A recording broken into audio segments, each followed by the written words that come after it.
ತ್ರಿವರ್ಣ ನ್ಯೂಸ್ನ ಕ್ರೈಮ್ ಕಾರ್ನರ್ಗೆ ಸ್ವಾಗತ. ನಾನು ಉಮರ್ ಫಾರೂಕ್. ಮಂಗಳೂರಿನಲ್ಲಿ ಒಬ್ಬ ಹುಡುಗ ವ್ಯಾಯಾಮ ಶಾಲೆಗೆ ಹೋಗ್ತೀನಿ ಅಂತ ಹೋಗ್ತಾನೆ. ರಾತ್ರಿ ಆದರೂ ಮನೆಗೆ ವಾಪಸ್ ಬರೋದಿಲ್ಲ. ಇನ್ಫ್ಯಾಕ್ಟ್ ಆ ಹುಡುಗ ವ್ಯಾಯಾಮ ಶಾಲೆಗೂ ಹೋಗಿರೋದಿಲ್ಲ. ಸುಮಾರು 10 ದಿನದ ಮೇಲಾಯಿತು ಆ ಹುಡುಗನ ಮುಖವನ್ನು ಎತ್ತವರು ನೋಡಿಲ್ಲ. ಆ ಹುಡುಗ ಏನಾದಂತನೂ ಗೊತ್ತಿಲ್ಲ. ಆ ಹುಡುಗನಿಗೋಸ್ಕರ ದಕ್ಷಿಣ ಕನ್ನಡ ಜಿಲ್ಲೆ ಉದ್ವಿಗ್ನ ಆಗಿದೆ. ಪ್ರೊಟೆಸ್ಟ್ಗಳು ನಡೀತಾ ಇದ್ದಾವೆ. ಪೊಲೀಸರು ಬ್ಯಾರಿಕೇಡ್ ಹಾಕೊಂಡು ಕೈಯಲ್ಲಿ ಲಾಠಿ ಹಿಡ್ಕೊಂಡು ಪರಿಸ್ಥಿತಿ ನಿಯಂತ್ರಣಕ್ಕೆ ಸಜ್ಜಾಗ್ತಾ ಇದ್ದಾರೆ. ಈ ವಿಷಯ ಸದನದಲ್ಲೂ ದೊಡ್ಡ ಸದ್ದು ಮಾಡುತ್ತೆ. ಹಾಗಾದ್ರೆ ಆ ಹುಡುಗ ಯಾರು? ವ್ಯಾಯಾಮ ಶಾಲೆಗೆ ಹೋಗ್ತೀನಿ ಅಂತ ಹೋದವನು ಹೋಗಿದ್ದೆಲ್ಲಿಗೆ? ಈ ಎಲ್ಲದರ ಕುರಿತು ಚರ್ಚೆ ಮಾಡೋಣ. ಅದಕ್ಕೂ ಮೊದಲು ನೀವಿನ್ನೂ ನಮ್ಮ ಚಾನಲ್ನ ಸಬ್ಸ್ಕ್ರೈಬ್ ಮಾಡದೆ ನೋಡ್ತಾ ಇದ್ರೆ ಸಬ್ಸ್ಕ್ರೈಬ್ ಮಾಡಿ. ಈ ವಿಡಿಯೋನ ಕೊನೆವರೆಗೂ ಮಿಸ್ ಮಾಡದೆ ನೋಡಿ. ಈ ಹುಡುಗನ ಹೆಸರು ಇಲ್ಲಿ ಫೋಟೋದಲ್ಲಿ ಕಾಣ್ತಾ ಇದ್ದಾನಲ್ಲ, ಈ ಹುಡುಗನ ಹೆಸರು ದಿಗಂತ್. ದಕ್ಷಿಣ ಕನ್ನಡ ಜಿಲ್ಲೆಯ ಬಂಟ್ವಾಳ ತಾಲೂಕಿನ ಪರಂಗಿಪೇಟೆ ಈ ಹುಡುಗನ ಗ್ರಾಮ. ಮಂಗಳೂರಿನಲ್ಲಿ ಒಂದು ಪ್ರೈವೇಟ್ ಕಾಲೇಜ್ನಲ್ಲಿ ಸೆಕೆಂಡ್ PUC ಓದ್ತಾ ಇರ್ತಾನೆ. ಫೆಬ್ರವರಿ 25ನೇ ತಾರೀಕಿಗೆ ಸಂಜೆ 7 ಗಂಟೆಯಿಂದ ಏಕಾಏಕಿ ನಾಪತ್ತೆ ಆಗ್ಬಿಡ್ತಾನೆ. ಎಲ್ಲಿದ್ದಾನೆ, ಹೇಗಿದ್ದಾನೆ, ಏನಾಗಿದ್ದಾನೆ, ಈ ಯಾವ ಡೀಟೇಲ್ಸ್ ಕೂಡ ಈ ತನಕ ಸಿಕ್ಕಿಲ್ಲ. ಅವತ್ತು ಸಂಜೆ ಮನೆಯಿಂದ ವ್ಯಾಯಾಮ ಶಾಲೆಗೆ ಹೋಗಿ ಬರ್ತೀನಿ ಅಂತ ಕಿಸೆಯಲ್ಲಿ ಮೊಬೈಲ್ ಇಟ್ಕೊಂಡು ಚಪ್ಪಲಿ ಮೆಟ್ಕೊಂಡು ಮನೆಯಿಂದ ಹೊರಗೆ ಹೋಗ್ತಾನೆ. ಹಾಗೆ ಹೋದವನು ವ್ಯಾಯಾಮ ಶಾಲೆಗೂ ಹೋಗಿರೋದಿಲ್ಲ, ಮನೆಗೆ ವಾಪಸ್ ಬರೋದಿಲ್ಲ. ಆ ಬಳಿಕ ಮನೆಯವರು ಗಾಬರಿ ಆಗ್ತಾರೆ. ರಾತ್ರಿ ಹೊತ್ತಾದು ಮಗ ಮನೆಗೆ ಬರಲಿಲ್ವಲ್ಲ ಅಂತ ಹುಡುಕೋಕೆ ಶುರು ಮಾಡ್ತಾರೆ. ಆಗ ಈ ಹುಡುಗ ಮನೆಯಿಂದ ಜಸ್ಟ್ 200 ಮೀಟರ್ ದೂರದಲ್ಲಿ ರೈಲ್ವೆ ಟ್ರ್ಯಾಕ್ ಇರುತ್ತೆ. ಆ ಟ್ರ್ಯಾಕ್ನಲ್ಲಿ ದಿಗಂತ್ನ ಚಪ್ಪಲಿ ಹಾಗೂ ಮೊಬೈಲ್ ಪತ್ತೆ ಆಗುತ್ತೆ. ಇಲ್ಲಿ 2 ವಸ್ತುಗಳು ಸಿಕ್ಕ ಮೇಲೆ ಆತಂಕಕ್ಕೆ ಕಾರಣ ಆಗಿದೆ ಏನಂತಂದ್ರೆ, ದಿಗಂತ್ನ ಚಪ್ಪಲಿಗೆ ರಕ್ತದ ಕಲೆ ಇರುತ್ತೆ. ಇಲ್ಲಿಂದಲೇ ಇಲ್ಲಿ ಏನೋ ಗಡಿಬಿಡಿ ಆಗಿದೆ ಅನ್ನೋ ಡೌಟ್ ಶುರು ಆಗುತ್ತೆ. ಚಪ್ಪಲಿಗೆ ರಕ್ತ ಮೆತ್ಕೊಂಡಿದೆ ಅಂದಮೇಲೆ ದಿಗಂತ್ನ ಯಾರೋ ಕಿಡ್ನಾಪ್ ಮಾಡಿದ್ದಾರೆ ಅನ್ನೋ ಅನುಮಾನಗಳು ಬರ್ತವೆ.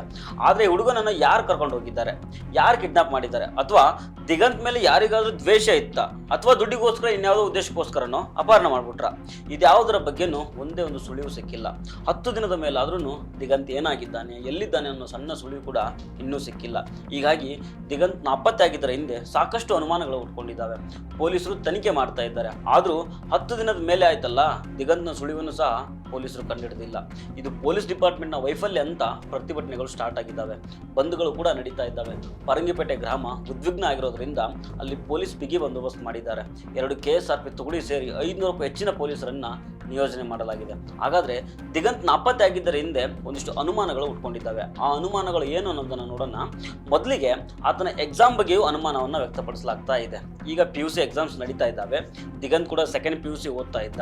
ಹೀಗಾಗಿ ಪರೀಕ್ಷೆಗೆ ಏನಾದರೂ ಹೆದರ್ಕೊಂಡು ಮನೆ ಬಿಟ್ಟು ಓಡಿ ಹೋದ್ನ ಅನ್ನೋ ಅನುಮಾನಗಳು ಉಟ್ಕೊಂಡಿದ್ದಾವೆ.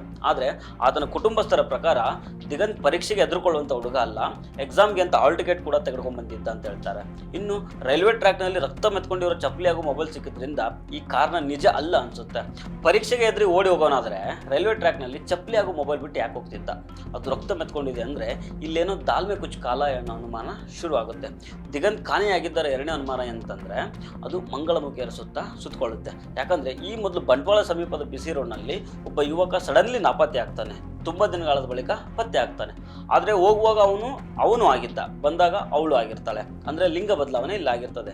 ಇಷ್ಟೇ ಅಲ್ಲದೆ ಅದೇ ಬಂಟ್ವಾಳ ತಾಲೂಕಿನಲ್ಲಿ ಇನ್ನೊಬ್ಬ ಯುವಕನನ್ನು ಕೂಡ ಇದೇ ರೀತಿಯಾಗಿ ಮಂಗಳಮುಖಿಯಾಗಿ ಪರಿವರ್ತನೆ ಮಾಡಲಾಗಿತ್ತು. ಆಮೇಲೆ ಆ ಯುವತಿ ಪ್ರೆಸ್ ಮೀಟ್ ಕರೆದು ನನ್ನನ್ನು ಯಾರೂ ಅಪಹರಣ ಮಾಡಿಲ್ಲ, ಸ್ವ ಇಚ್ಛೆಯಿಂದ ಹೋಗಿ ಲಿಂಗ ಬದಲಾವಣೆ ಮಾಡ್ಕೊಂಡಿದ್ದೆ ಅಂತ ಹೇಳಿದ್ಲು. ಈಗಲೂ ಇಂತಹ ಕೇಸ್ಗಳ ಮೇಲೆ ಅನುಮಾನ ಇದೆ.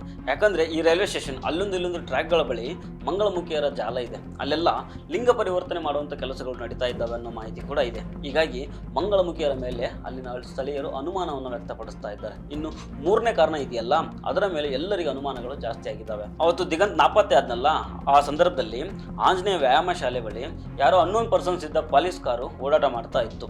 ಇದೊಂದು ಗಾಂಜಾ ಗ್ಯಾಂಗ್. ಇದೇ ಗ್ಯಾಂಗ್ ದಿಗಂತ್ನ ಕಿಡ್ನಾಪ್ ಮಾಡಿರ್ಬೋದು ಅನ್ನೋ ಅನುಮಾನ ಇದೆ. ಬಹುತೇಕ ಜನರು ಇದೇ ಅಭಿಪ್ರಾಯಗಳನ್ನ ಮುಂದೆ ಇಡ್ತಾ ಇದ್ದಾರೆ. ಈಗಂತೂ ಪ್ರತಿಭಟನೆಗಳು ನಡೀತಾ ಇದ್ದಾವೆ, ಬಂದ್ ಕೂಡ ಆಗೋಗಿದ್ದಾವೆ. ಹೀಗಾಗಿ ಪೊಲೀಸರ ಮೇಲೆ ಭಾರಿ ಒತ್ತಡ ಬಿದ್ದಿದೆ.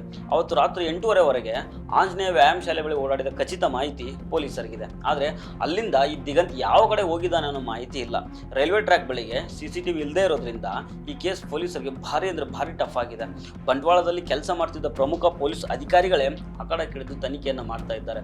ದಿಗಂತ್ನ ಮೊಬೈಲ್ಗೆ ಬಂದಿದ್ದ ಕಾಲ್ಸು, ಮೆಸೇಜು, ಚಾಟ್ಸ್ ಹಿಸ್ಟ್ರಿ ಕಲೆ ಹಾಕಿದ್ದಾರೆ. ದಕ್ಷಿಣ ಕನ್ನಡ ಜಿಲ್ಲೆ SP ಯತೀಶ್ ಅವರೇ ಖುದ್ದು ಆ ಕಡೆಗೆ ಇಳಿದಿದ್ದಾರೆ. ಇವರ ನೇತೃತ್ವದಲ್ಲಿ 7 ಪೊಲೀಸರ ತಂಡವನ್ನು ರಚನೆ ಮಾಡಿದ್ದಾರೆ. ಹಗಲು ರಾತ್ರಿ ಎಂದೇನೆ ಪೊಲೀಸರು ಕೆಲಸ ಕೆಲಸ ಮಾಡ್ತಾ ಇದ್ದಾರೆ. ಈ ವಿಚಾರ ಸದನದಲ್ಲೂ ಚರ್ಚೆ ಆಗ್ತಾ ಇದೆ. ಕರಾವಳಿಯ ಬಿಜೆಪಿ ಶಾಸಕರು ದಿಗಂತ್ ಕಾಣೆಯಾದ ವಿಚಾರವನ್ನು ಪ್ರಸ್ತಾಪ ಮಾಡಿ ಸರ್ಕಾರವನ್ನು ತರಾಟೆಗೆ ತಗೊಂಡಿದ್ದಾರೆ. ಇನ್ನೊಂದು ಕಡೆ ಅವನ ಪೋಷಕರು ಕೋರ್ಟ್ಗೆ ABS ಕಾರ್ಪಸ್ ಅರ್ಜಿಯನ್ನು ಹಾಕಿದ್ದಾರೆ. ಆದರೂ ದಿಗಂತ್ ಕಾಣೆಯಾಗಿ 10 ದಿನದ ಮೇಲೆ ಆಯಿತು. ಇನ್ನೂ ಒಂದು ಸಣ್ಣ ಸುಳಿವು ಸಹ ಸಿಕ್ಕಿಲ್ಲ. ಪೊಲೀಸರು ಸಹ ಹರಸಾಹಸ ಪಡ್ತಾ ಇದ್ದಾರೆ.